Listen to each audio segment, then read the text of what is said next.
புதுச்சேரி நோனாங்குப்பம் பகுதியில் சுற்றுலா பயணிகள் மாணவர்களுக்கு கஞ்சா விற்பனையில் ஈடுபட்ட 4 பேரை போலீசார் கைது செய்துள்ளனர். அரியாங்குப்பம் காவல் நிலையத்திற்கு உட்பட்ட நோனாங்குப்பம் கிராமம் உள்ளது.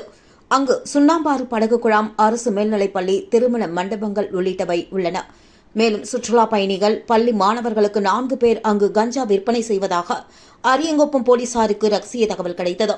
அதன் பேரில் police sub inspector Shanmuga Sathya தலைமையில் போலீசார் அங்கு விரைந்து சென்று பார்த்தபொழுது போலீசார் வருவதை அறிந்த 4 நபர்களும் அங்கிருந்து தப்பி ஓட முயன்றனர். இருப்பினும் 4 பேரையும் போலீசார் சுற்றி வளைத்து மடக்கி பிடித்தனர்.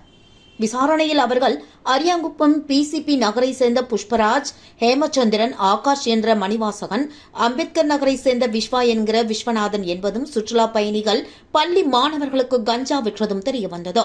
இதனையடுத்து 4 பேரையும் போலீசார் கைது செய்தனர்.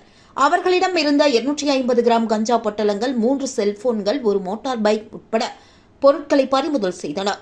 கைதான 4 பேர் மீதும் கொலை, அடிதடி உட்பட பல்வேறு வழக்குகள் நிலுவையில் உள்ளது குறிப்பிடத்தக்கது.